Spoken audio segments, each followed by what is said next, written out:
Hello friends, welcome to our channel iTeach. In our previous lecture we have discussed about the acts of constitutional history of India under British. So in today's lecture we will discuss the rest of the acts. So if you see from 1773 to 1853, these acts were more towards centralization, right? And now from now on you will see these all acts were more towards decentralization. If we talk about the Government of India Act 1858, this act started the process of decentralization. And why so?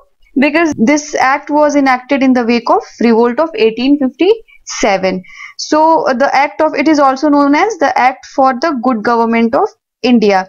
So this act abolished the East India Company and transferred the power of government, territories and revenue to the British Crown. So you can say that British Crown became the formal head of the Indian territories. Also in this act we will be seeing that the post of Governor General was abolished and in its place viceroys were appointed who acted as the direct representative of the British Crown.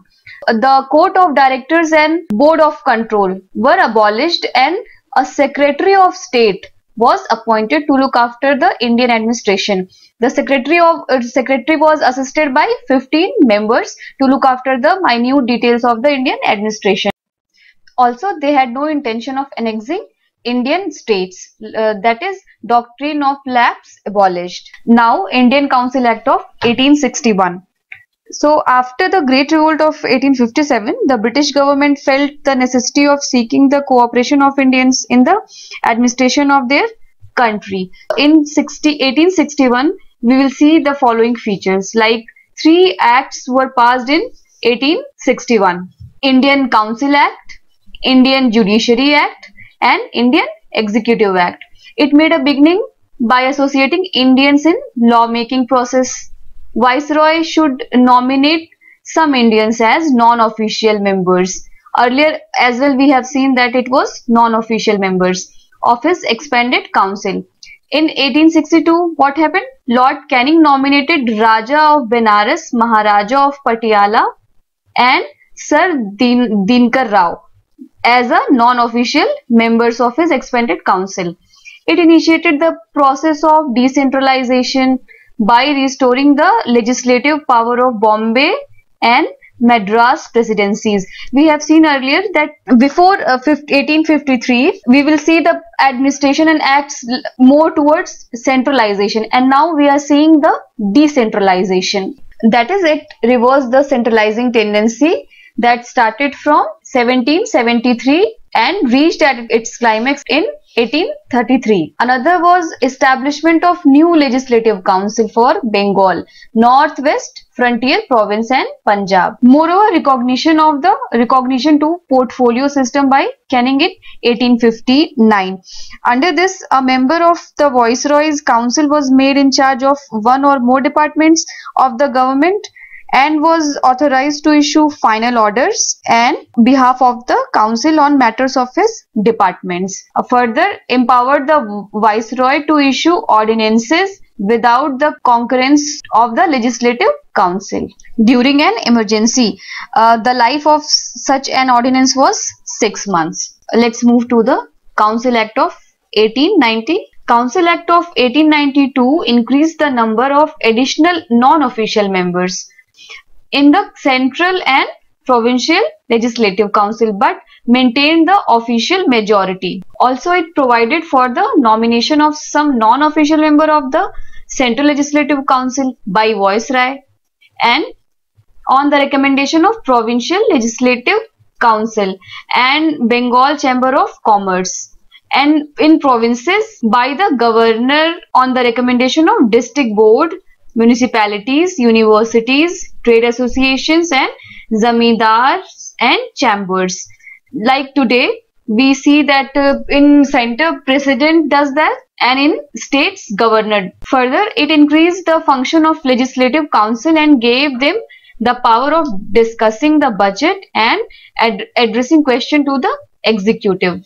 And moreover, the act made a limited and indirect provision for the use of election in filling up some of the seats, and that too non-official, in the central and provincial legislative council. One more thing here, we'll have to remember that the word election was not used in the act. The process was described as nomination made on the recommendation of certain bodies. Indian Council Act of 1909. This act is also known as Morley-Minto reforms. Morley was Secretary of State for India and Minto was Viceroy of India. Under this method of direct election was introduced to appoint the member of provincial council. The member of council were given right to vote. Earlier what they have got? Only right to discussion, and now they had got right to vote on separate budget items. A system of separate electorate was also introduced for the first time for Muslims. Giving this separate electorate to Muslims actually legalized communalism, and that's why Lord Minto came to be known as father of communal electorate. And as you all know, this is unfortunately led to the partition of India. Further, this act increased the size of legislative council both in provincial and central. In central legislative council, the member raised to 64 from 16, but in provinces this was not uniform. It also retained official majority in the central legislative council but allowed non-official majority in provincial legislative council. Now members were allowed to ask supplementary questions, they move resolutions. That is, this act enlarged the function of legislative council at both the levels. Moreover, this act for the first time provided association of Indians with the executive council of viceroy and governors. In 1917, the British government declared for the first time actually that its objective was the gradual introduction of responsible government in India. The Government of India Act of 1919 was that's why enacted, and this act is also known as Montagu-Chelmsford Act. So Montagu was Secretary of State and Chelmsford was Viceroy of India. This act introduced for the first time bicameralism and direct election in the country. So this may be a question. The central legislature was made bicameral of Council of States and House of Assembly. Further, it relaxed the central control by demarcating the separating of the central and provincial. Also, for the first time, it separated the provincial budget from the central budget. Moreover, the central and provincial legislatures were authorized to make laws on their respective list of subjects. However, structure of government continued to be centralized and unitary. The principle of diarchy was introduced in the provinces, whereby the legislative subjects were divided into two groups, reserve subjects and transfer subjects. So here you have to remember that this diarchy is different from bicameralism. Bicameralism is what? Upper house and lower house. And diarchy is what?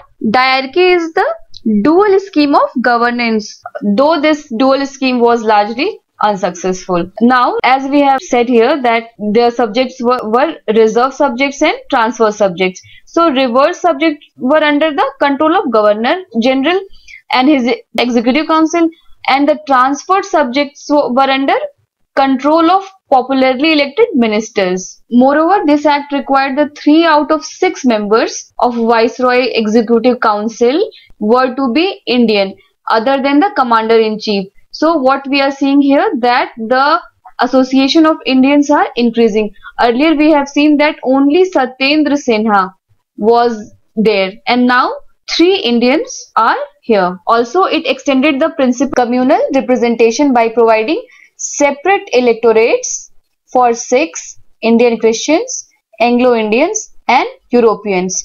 So what we have seen that in 1909, for the first time, separate electorate was given to Muslims, and now to the Sikhs, Indians and Anglo-Indians and Europeans. Also granted franchise, that is right to vote, to a limited number of people on the basis of property, tax and education.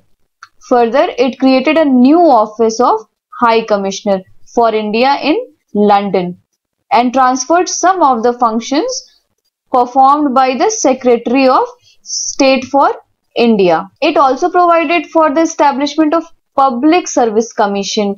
Hence, a Central Public Commission was set up in 1926 for recruiting the civil servant. It provided for a statutory commission to inquire into and report on its working after 10 years of its coming into force. As a result, Simon Commission came after 10 years, that is in 1927, which was due on 1929. Government of India Act 1935 marked a second milestone towards a complete responsible government in India. It provides provision of Indian Federation of Provinces and Princely States as a unit was announced. The Act also divided the power between center and units into three lists: Federal list, Provincial list and Concurrent list. Like today we have State list, Center list and Concurrent list.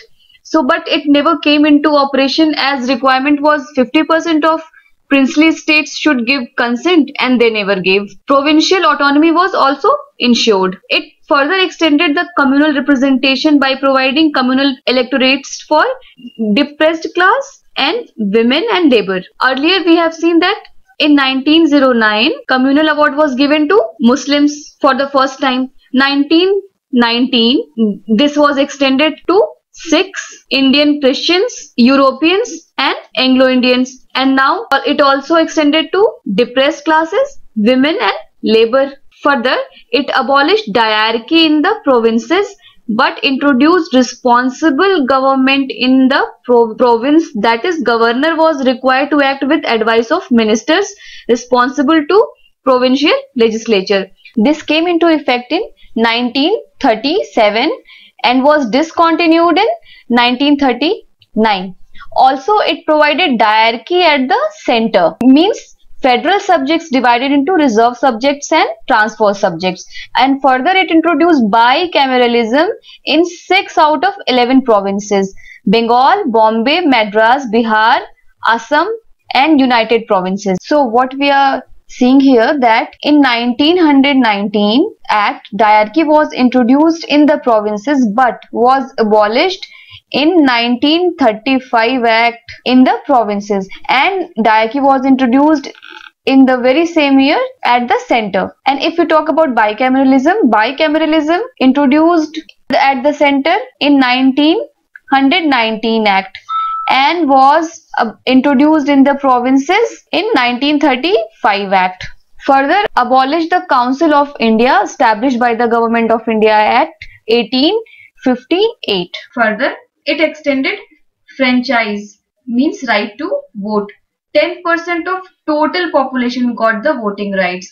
Earlier, only taxpayers and property who had got property, they only have the right to vote. Moreover, it provided for the establishment of a Reserve Bank of India to control the currency and credit of the country. It also provided for the establishment of not only a Federal Public Service Commission but also a Provincial Public Service Commission. What we have seen that in 1926 Public Service Commission provision was introduced, and today the Joint Public Service Commission, Federal Public Service Commission was also introduced. Furthermore, it provided for the establishment of a federal court which was set up in 1937.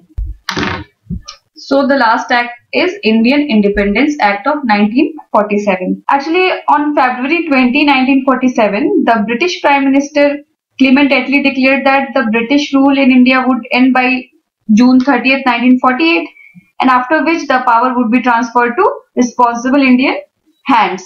So basically, this Independence Act of 1947 came to give effect to the Mountbatten Plan. This act ended the British rule in India and declared India as an independent sovereign state from August 15, 1947. It also provided for the partition of India and creation of two independent dominion of India, and these two dominion were India and Pakistan, with the right to secede from British Commonwealth. Also, it abolished the office of Viceroy and provided for each dominion a Governor General who was to be appointed by the British King on the advice of Dominion Cabinet. Further, it empowers the Constituent Assembly of the two dominion to frame and adopt any constitution and to repeal any act of British Parliament and legislate for their respective territories till the new constitution drafted and enforced. Moreover, it abolished office of the Secretary of the State for India and transferred his function to the Secretary of the State for Commonwealth Affairs. It also granted the freedom to princely states either to join the Dominion of India or Dominion of Pakistan or to remain independent.